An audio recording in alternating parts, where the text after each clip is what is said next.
Angie Thomas with the Thomas Family Hustle 205 in Birmingham. I appreciate you guys tuning in. As always, I want to remind you to hit the like button, subscribe to the channel, and turn on your post notifications. You know, each and every time we have more information to share with you. So as you can see by the environment today, this is a little bit impromptu. We're having some technical difficulties on a variety of levels. We're working through some new equipment. We're working through some new editing programs and software. We're just having some struggles. So I wanted to do a very impromptu video in my free time here, and you see that my free time is me driving to work, to talk to you a little bit about why I hustle. Everybody hustles for their own reason. Me personally, I have two kiddos that are each in travel sports that are extremely active and require a good bit of travel and travel expenses, as well as the general cost of their tournaments, their equipment, and so on and so forth. It is not cheap. So yes, it does sometimes require a little bit of extra income, or at least it doesn't hurt to have the extra income. I have an 11-year-old daughter who plays travel softball, and I have a 16-year-old daughter who is actually a nationally ranked bowler. Both of these girls are super passionate about what they do. They're really fantastic at what they do. And of course, as a mom, I think it's always kind of hard to say no to your kiddos when they clearly have a strong interest and passion in what they're doing. And I mean, you know, we're not talking about the latest Lego set or video games. So I think there's a very clear difference here. So in regards to how I got started in hustling, I have been a couponer for years. I started with more recently, I guess in the last year or so. I started going a little bit harder with couponing. I would create a good little stockpile. I would sell off my stockpile via Facebook Marketplace locally to a whole lot of customers. I have a fair amount of return or regular customers. Unfortunately, it started to get a little bit more nitpicky in my area in regards to couponing, what's allowed, how many are allowed, how many like coupons. Just some folks that don't literally understand the verbiage of the coupons when it says per purchase. That's per number of items you're buying, versus, you know, per transaction or per household. Those are two different things, but that's okay. I don't work at the retail stores, so I can't tell them what to do. It's their job on the line, I suppose. If something does go wrong, clearly there's been some kind of issues for them or their location. So couponing dried up for me a good bit. Therefore, my stockpile kind of started to dry up, and we knew that we needed to come up with an alternate means of income, because that was generating a very fair amount of routine income each and every week. So we started looking into retail arbitrage in hopes of using that towards Facebook Marketplace or in Facebook Marketplace, since I already had a good following. If I could get something for, you know, a super duper clearance price, and I could just flip it even for double what I paid, as long as I wasn't paying those Facebook Marketplace fees for the shipping, and was having it picked up locally, I didn't see why that was an issue. I mean, the goal was just to double my money, especially if I had bulk of some of these items that we were able to find. So that was kind of our next step, is retail arbitrage. We did find a whole lot of stuff at unmarked clearance prices, super duper low, 75% off, some 90% off. Found some really great finds, found some of them in bulk quantities, especially between a variety of locations of this particular retailer. But unfortunately, a lot of these things were just really slow to move. So we started looking into other options. We'd already been on YouTube and following some different people in their different quests for side hustles, and encountered some folks that were selling on Amazon, as well as some folks that were selling on eBay and Poshmark. And we thought that it couldn't hurt to give it a try. And see what we could come up with as far as selling on any of those platforms, as well as the current market that I had built up for myself in Facebook Marketplace locally. So we started, I guess, first a long time ago, a couple of years ago, I had an account set up as an Amazon seller. However, I needed to make edits to that account. I needed to update it, so on and so forth. But it came a bit of a handle. I wasn't able to get paperwork that matched my name for some of the things, because when you have, joint accounts and things of that sort, the primary name on the account is often the one that they're looking for, and then they'll tell you that your bank statement doesn't match your information, and so on and so forth. So it just became such a handle. We quickly scrapped the idea of the Amazon seller thing and moved on to eBay, because eBay, of course, not only can you sell, your used thrift finds, or personally used items for that matter, but you could also sell any new items as well. So, and less restrictions than Amazon. Amazon, you have to be certified to sell a lot of particular things.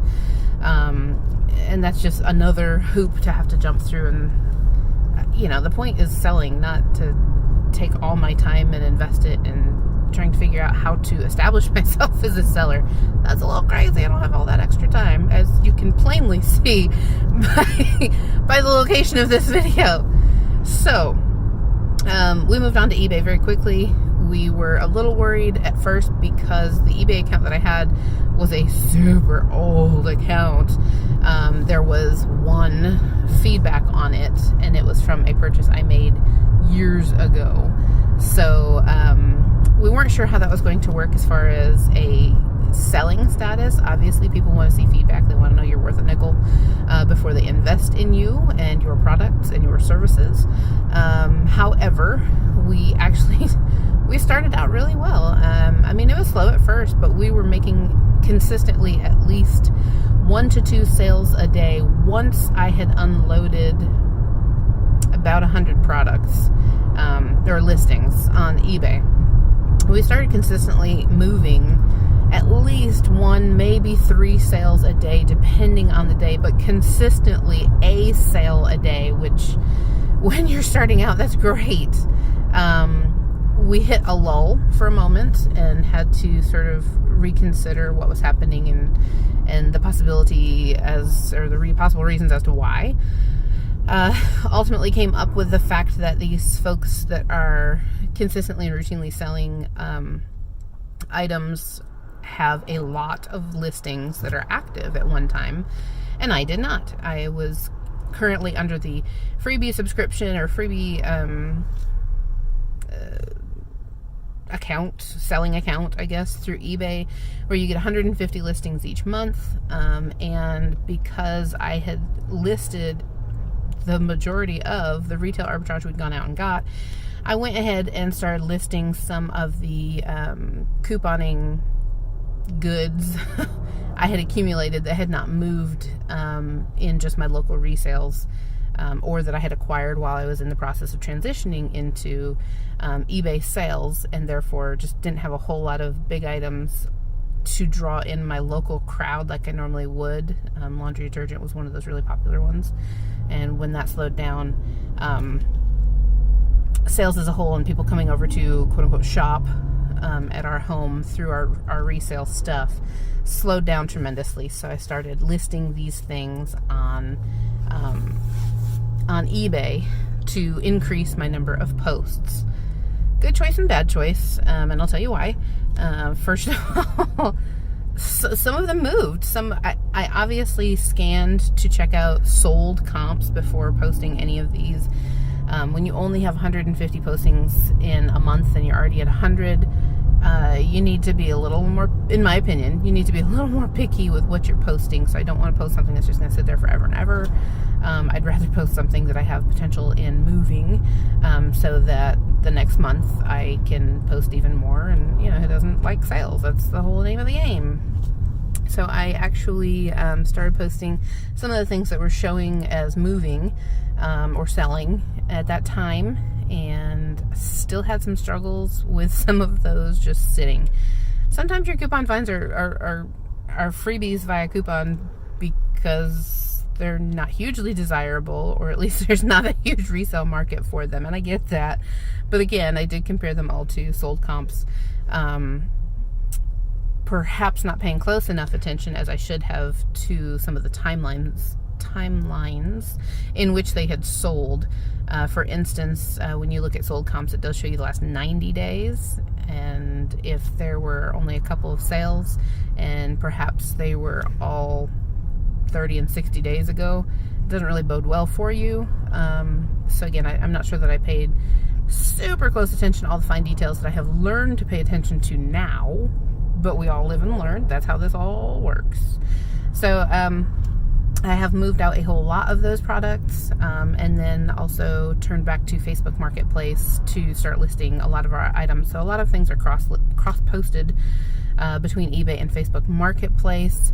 And after they hit that 30 days on Facebook before they auto-renewed so that it would charge me another listing, I pulled them, and am just going to, a lot of them I've already sold on Facebook Marketplace, and I will just continue to push them on Facebook Marketplace and to any of my local folks that come over to do some resale shopping with us. So I guess that's a little synopsis of why I hustle my kiddos, and wanting to support them and encourage them however I can in their sports and endeavors. College is expensive, y'all. It's so expensive, and I want my kiddos to go to college, and if they can be a double whammy and have the opportunity to have both an academic scholarship as well as a sports scholarship, then I will support them wholeheartedly and completely, in hopes that they have multiple avenues and therefore can choose the school or type of school or general area of school, whatever state they want to go to, for their education, for furthering their education. As a parent, I think we all want to provide for our kiddos and give them as much as we can. I'm not a millionaire. I don't have a big legacy to leave behind for them. So at this point, the least I can do is hustle to support them in what they enjoy doing that will hopefully ultimately provide them an alternate opportunity to further their education and, do something fantastic in life. I think that's what we all want for our kids. So that, my friends, is why I hustle. So I apologize for the jerky camera work. I'm doing my very best while I'm headed to work today, but I appreciate you guys joining me. And again, I want to remind you to hit the like button, subscribe to the channel, and turn on your post notifications. Each and every time we've got some fun information to share with you guys. Thanks, guys. Have a great day.